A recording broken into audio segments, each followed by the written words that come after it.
골로새서 라이프 스터디 1.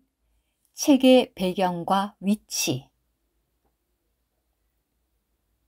골로새서는 사도 바울이 로마 감옥에서 주후 64년경에 쓴 책입니다.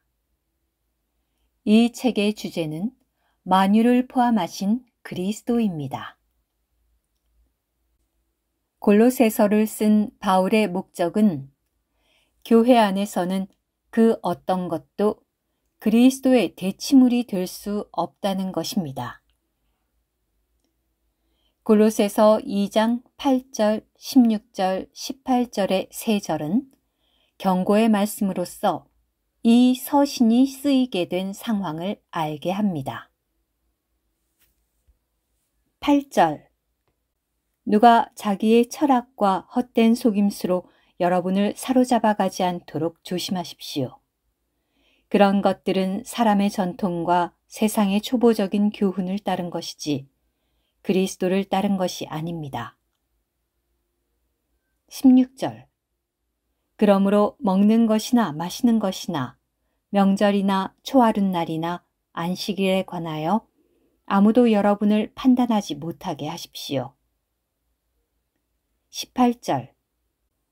겸허한 척하면서 천사를 숭배하는 사람들이 여러분을 합당하지 못하다고 판단하는 것으로 말미암아 여러분의 상을 빼앗기지 않도록 하십시오. 그러한 사람들은 자기가 본 것들에 사로잡혀 육체의 생각을 따라 헛되이 교만에 빠져서. 골로새서의 배경에 있어서 중요한 점은 문화가 교회 안으로 들어왔다는 점입니다. 골로새에는 서로 다른 문화를 가지고 있는 유대인과 이방인이 섞여 살았습니다. 이방인은 그리스 문화와 철학과 유대인의 종교적인 관념과도 섞여진 그러한 혼합된 문화의 영향 아래 있었습니다. 이 혼합된 문화가 골로새 교회에 밀려 들어온 것입니다. 문화의 좋은 요소들, 특히 철학과 종교가 교회 안에 침투되고 스며든 것입니다.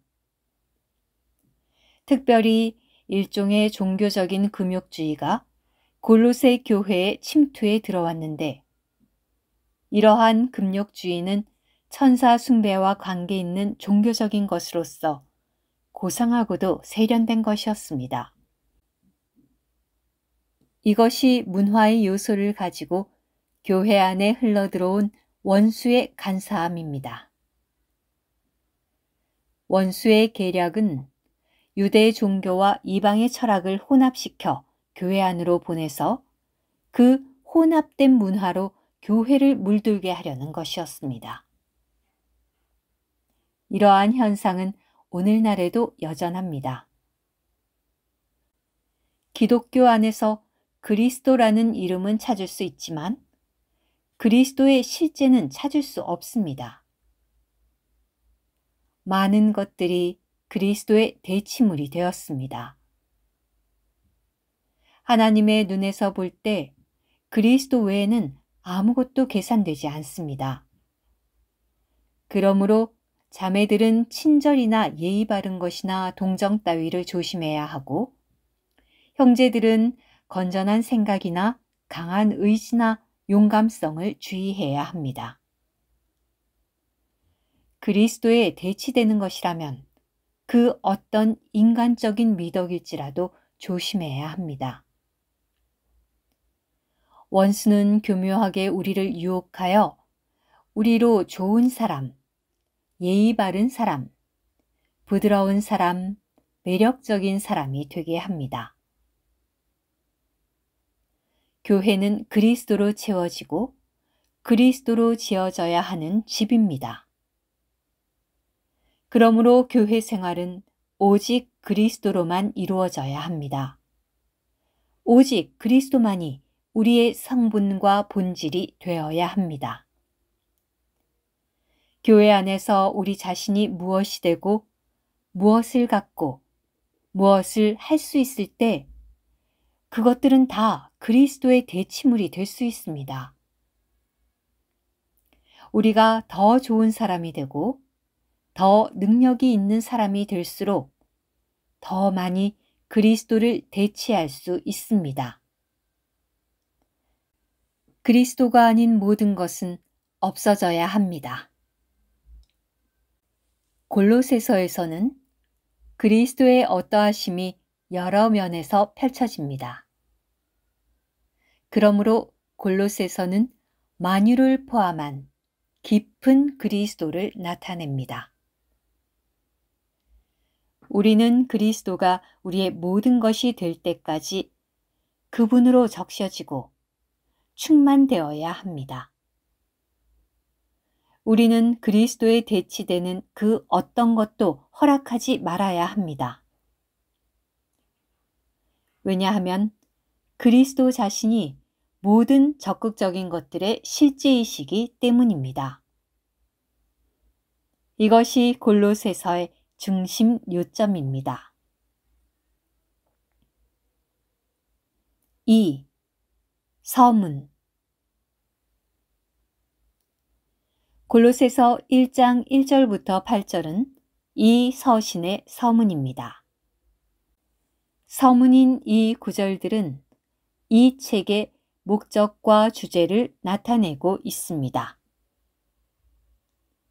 이 구절 가운데 첫 번째 중요한 구절은 5절에 여러분을 위하여 하늘들에 쌓이고 있는 소망이라는 말씀과 두 번째 중요한 구절은 5절에 복음 진리의 말씀이라는 구절입니다.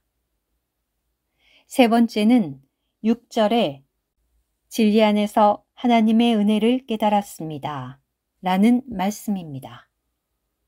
골로새서 1장 5절. 그러한 믿음과 사랑은 여러분을 위하여 하늘들에 쌓이고 있는 소망에서 비롯된 것입니다. 이 소망은 여러분이 전에 복음 진리의 말씀에서 들은 것입니다. 6절.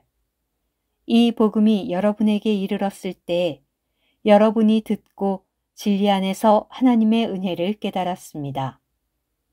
그날부터 이 복음이 여러분 안에서 열매를 맺으며 자라고 있고 또한 온 세상에서도 열매를 맺으며 자라고 있습니다. 5절에 언급된 우리의 소망은 그리스도 자신입니다. 우리 안에 계신 그리스도가 바로 영광의 소망입니다. 또한 4절에서 바울은 왜냐하면 그리스도 예수님 안에 있는 여러분의 믿음과 모든 성도에 대한 여러분의 사랑을 우리가 들었기 때문입니다. 라고 말합니다. 참된 그리스도인은 모두 주님 안에서 믿음을 가지고 있고 모든 성도에 대한 사랑을 가지고 있습니다. 이 두 가지가 참 그리스도인임을 증명합니다. 우리의 국적이 무엇이든 간에 우리는 주님에 대한 믿음을 가졌기 때문에 서로 사랑할 수 있습니다.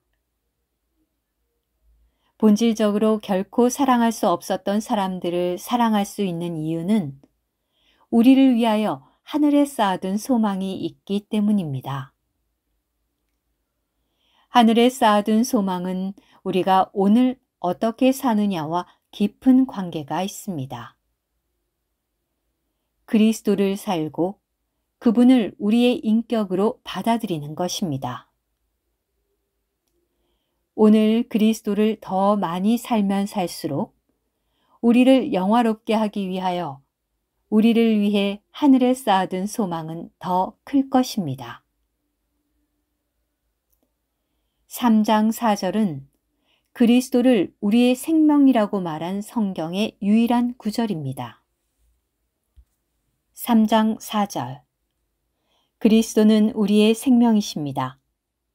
그분께서 나타나실 그때 여러분도 그분과 함께 영광 가운데 나타날 것입니다. 그리스도가 우리의 생명이시므로 우리는 그분으로 인하여 삶으로써 우리를 위해 하늘의 소망을 쌓아 두어야 합니다. 골로새 사람들은 복음의 실제인 진리의 말씀을 들어왔기 때문에 성도들을 사랑하면서 그리스도를 삶으로 그들을 위한 소망을 하늘에 쌓아둘 수 있었습니다. 그리스도를 그들의 생명으로 받아들였기 때문에 인간적으로는 사랑할 수 없었던 사람들까지도 사랑할 수 있었습니다. 그러한 사랑이 바로 복음에 의해 맺힌 열매입니다. 그들은 복음의 진리로 인해 주님 안에 적셔졌기 때문에 그리스도를 생명으로 누릴 수 있었습니다. 소망과 진리는 둘 다 우리가 주관적으로 체험하는 그리스도 자신입니다. 우리 안에서 복음이 자라고 열매를 맺는 길은 그리스도를 은혜로 누리고 체험하는 것입니다. 그분은 우리의 소망이시요, 진리시요, 실제이시요, 은혜이십니다. 그리스도가 우리에게 은혜가 될 때에만 우리는 그분을 누리고 체험할 수 있습니다. 우리가 그리스도를 더욱더 누리고 체험할 때 우리는 더욱더 자라고 열매 맺고 그분을 인해 살며 우리를 위해 하늘의 소망을 쌓게 될 것입니다. 3. 사도의 기도 1장 9절은 우리는 여러분이 모든 영적인 지혜와 총명으로 하나님의 뜻을 온전히 알기를 바라며 라고 말합니다.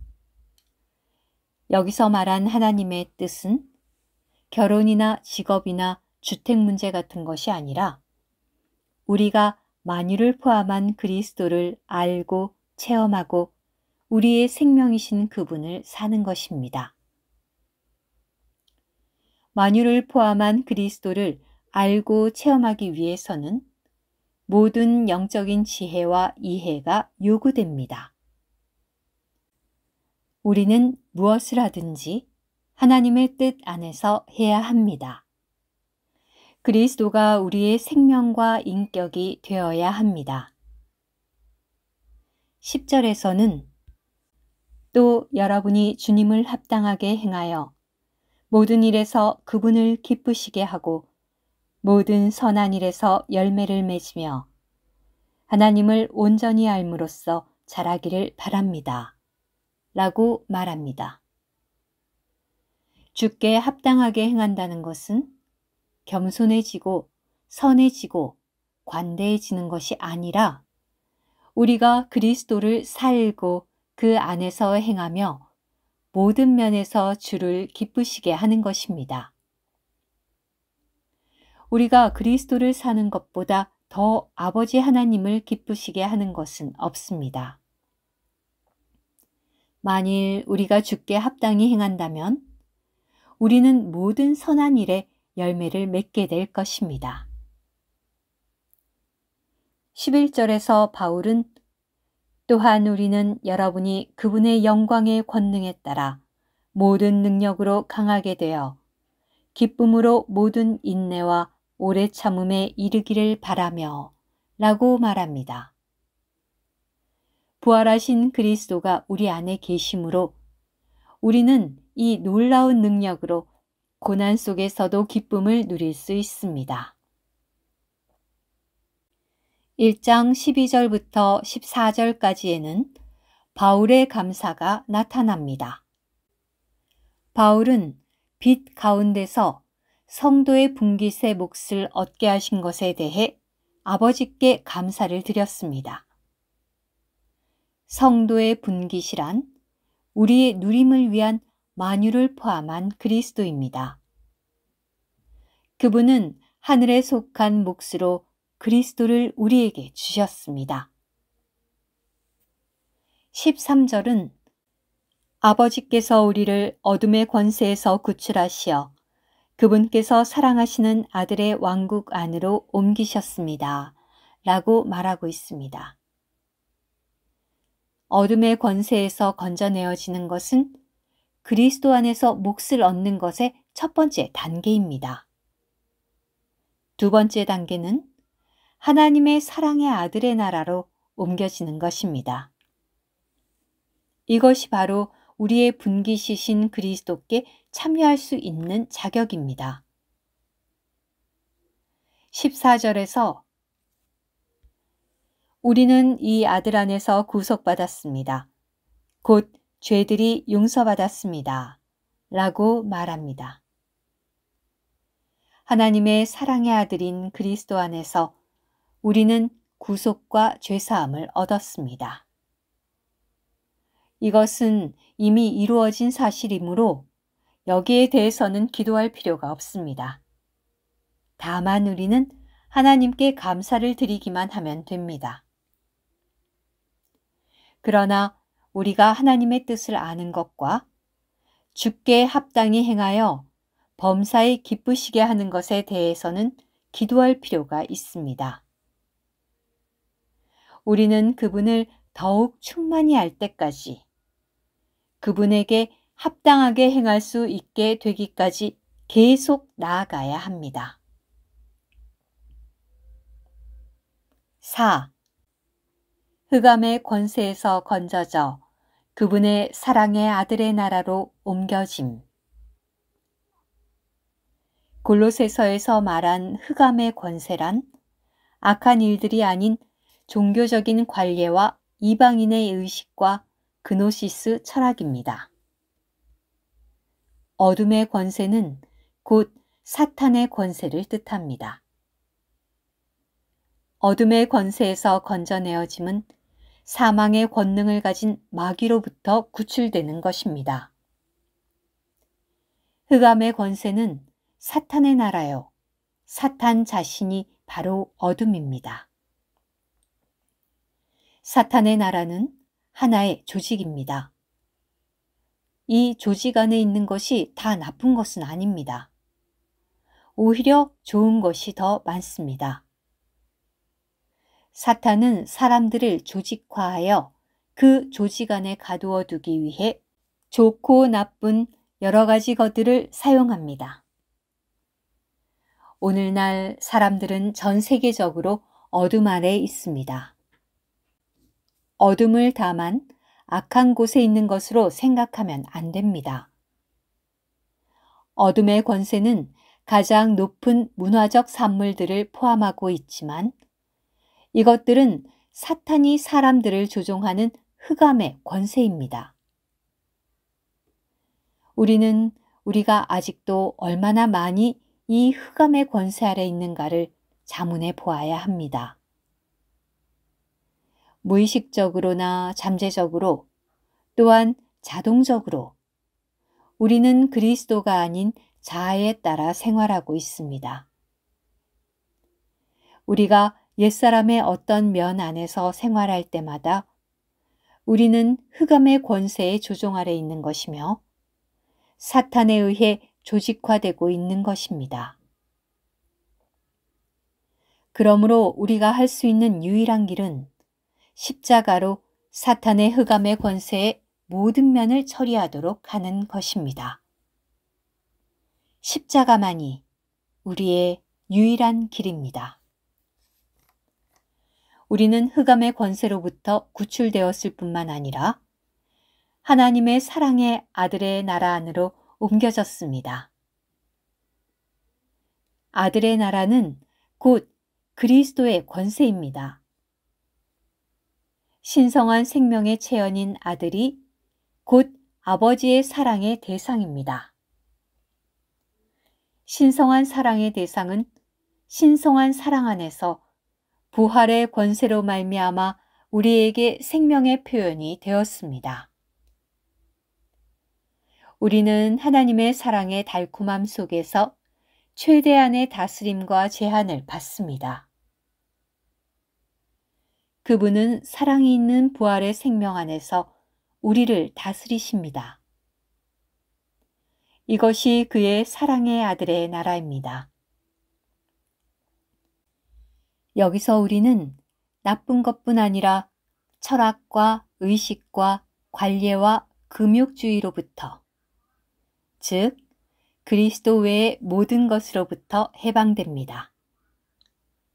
우리에게는 그분의 사랑의 아들 그리스도만이 있을 뿐입니다. 여기에서 우리는 사랑과 빛과 생명을 소유합니다. 이것이 그리스도로 인해 사는 것입니다. 우리는 그분을 사랑하기 때문에 그분을 우리의 인격과 생명으로 삼기를 갈망합니다. 이것이 교회 생활을 위한 올바른 그리스도인의 생활입니다. 5. 그리스도, 모든 것 위에 뛰어나신, 만유를 포함하신 분이시요 하나님의 중심과 전체. 복음서는 하나님의 말씀에 따라 형성되고 구성된 유대 종교가 어둠이 되었음을 명확히 지적하고 있습니다. 유대교는 완전히 흑암의 권세의 조종 아래 있었습니다. 유대 종교의 사람들은 사도들을 잡아 투옥하고 스데반을 죽이는 임무를 담당했습니다. 비록 골로새의 성도들이 악한 일에 빠져들지는 않았지만 그들은 문화의 가장 높은 산물이 교회 안에 침범해 오는 것을 허용함으로써 다시금 흑암의 권세 아래로 들어간 것입니다.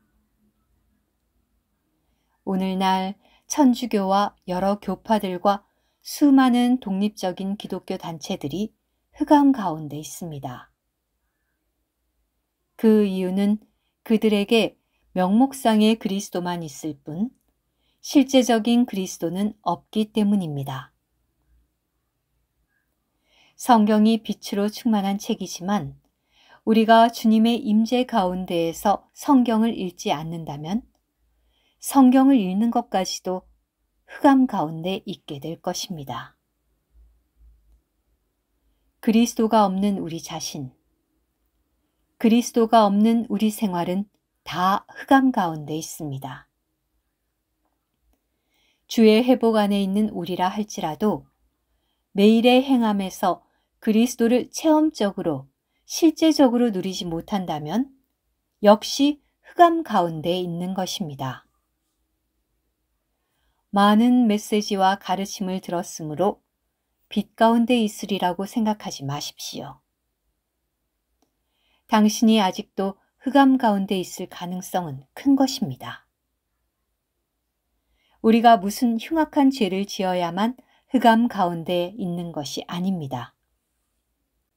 자아에 따라 살기만 해도 그것이 우리를 그리스도로부터 분리시켜 흑암 속에 집어넣습니다.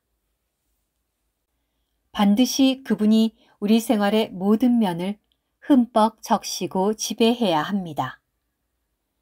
그리스도께서 우리 자신의 모든 부분과 우리 생활의 모든 면을 차지하실 때 우리는 온전히 빛 가운데 있을 수 있고 흑암의 권세의 조정으로부터 완전히 벗어날 수 있습니다. 이상과 같은 사실을 배경으로 하여 우리는 그리스도의 뛰어나심과 만유를 포함하심을 보아야 하고 그리스도가 하나님의 중심과 전체이심을 보아야 합니다. 그리스도는 몸인 교회의 으뜸이실 뿐 아니라 환경인 우주 안에서도 으뜸이십니다. 그분은 또한 만유를 포함한 분이십니다. 그리스도는 우주 안의 모든 것들의 실제이십니다. 복음서에서 그리스도는 예창조를 입기 위해 육신이 되셨습니다. 그분은 그분의 인생을 통해 하나님을 나타내셨습니다. 그리스도께서는 십자가에 못 박히심으로 죄와 사탄과 세상과 계명의 율법까지 예창조를 끝내셨습니다. 그리고 새 창조인 교회를 낳기 위해 부활하셨습니다. 사도행전에서 그리스도는 만물 위에 교회의 머리로 높여지셨습니다. 그리스도는 높여진 후 하나님의 뜻을 이루기 위해 성령으로 내려오셨고 교회를 출현시키기 위하여 번식되셨습니다.